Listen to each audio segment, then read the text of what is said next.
Hey everybody, welcome to my channel called Beltway 95 Sports. I call it Sports with a Cause. So we're at the conclusion of this year's NFL draft with the Baltimore Ravens, the 2023 NFL draft class. And even though we only have 5 picks this season, I think Eric DeCosta has hit a nail. He has done his job. You know, with Ozzie Newsome has built a blueprint of how you draft a player. You always pick the best player available. And ED, I think he hit the nail on the head. He's really taking his team to different levels. And with all the controversy in the last few months with the Lamar Jackson situation, is finally to move on from that and say, okay, let's go to the next level. Let's take this team to heights we've never seen. Now, me being from here and the Colts and the Ravens and Ravens, and to see, okay, well, I've never experienced this excitement before, but let's get into it. So like I said, we only had 5 picks this season. So at number 1, our wide receiver was Zay Flowers, and our number 2 pick, which is in the 3rd round, pick 86, was linebacker Trenton Simpson. Our 3rd pick was in the 4th round at pick 124, edge rusher Tavius Robinson. 5th round pick at 158 was a cornerback Clue Blue Kelly. Sorry about that. Number 6 was in the 6th round was pick 199, offensive lineman Alu. In the 7th round was our pick at 229, offensive lineman Andrew Vorhees. So a lot of people gave Ravens a draft class grade of a A to, I've seen something as low as a C, but I think we addressed the needs that we needed to address. So we look at our number 1 draft pick, which was Zay Flowers, wide receiver, and I think this is a class act kid. He's 1 of 10. And he had, when he does the interview, had a picture of his mom on a medallion that he carries around. And he lost his mom in I believe she had a cardiac event, and he lost his mom, and she's the one that actually introduced him to football. And his dad took on a role and took it up to a different level. And you see how it is to have strong parents in your life, and they can really mold you can mold somebody that way. And I'm so proud of him and what he was able to accomplish. And he's gonna, I know his mom is very proud of him right now, and he's going to do amazing things because he has that structure, not just the physical attributes of an athlete, but that mental. He could be a tremendous asset to this community here. And him and let's see here, he has that I think he has that dog in him. He know how to run routes. He can break free of defenders, and especially we know Lamar Jackson, he likes to scramble a lot. And I think with Lamar being able to scramble and buy time, it'll give Flowers that window he needs to break free of his defender and become, I think I see him being wide open a whole lot. I can really see that. Now, I think he looks like a Hollywood Brown as far as the size, whatever.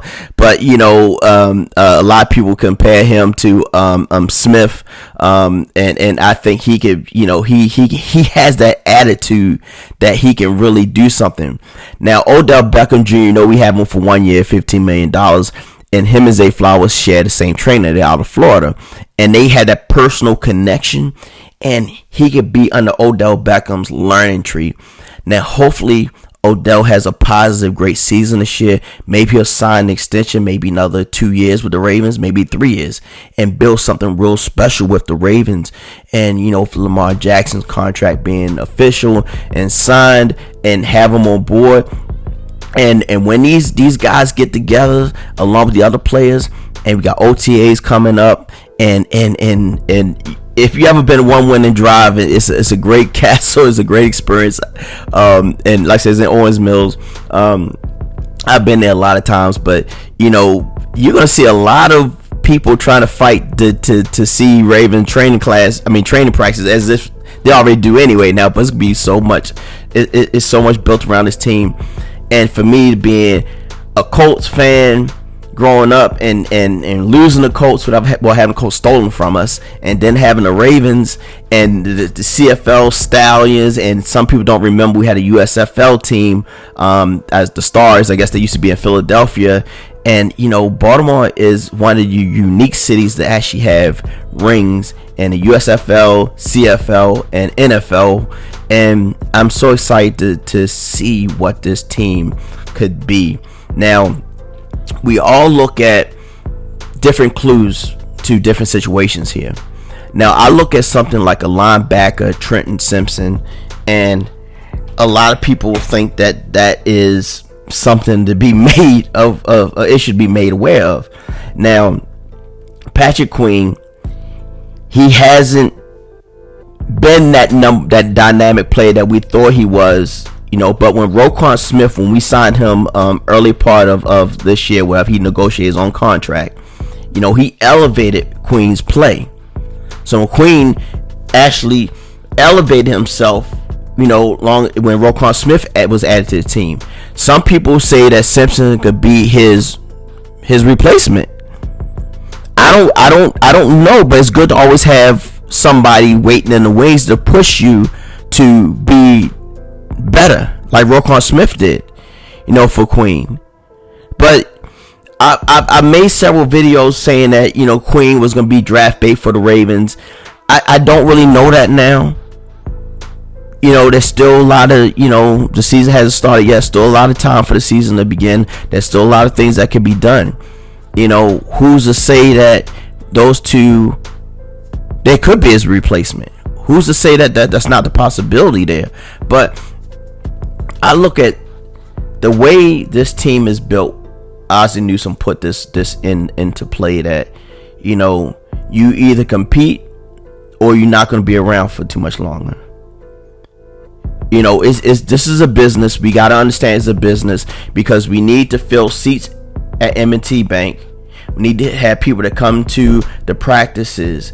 They had a watch party the other day for the draft. My uncle was there, and he normally does his rounds. My uncle is captain defense. If you know the Ravens, you know who captain defense is. That's my uncle, my mom oldest brother, and he always, when I watch him since as a kid, he was in the Navy, and being a Colts, and then when he transitioned to the Ravens, he has a routine that he does.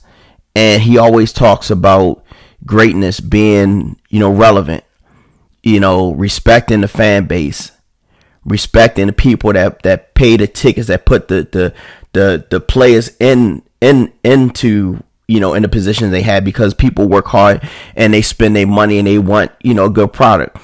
But I believe that the Ravens are headed into the stratosphere. Like I said, if you've been around here long enough and you were a Colts fan, I was a kid when the Colts were here and they were stolen from us, and it wasn't that type of excitement as I know as a kid. It was always the Baltimore Orioles. And then when the Ravens jumped on board, that new, it was 12 years we haven't had a team. We had a CFL and USFL team, but it wasn't the same. And a lot of us became Redskin fans at the time.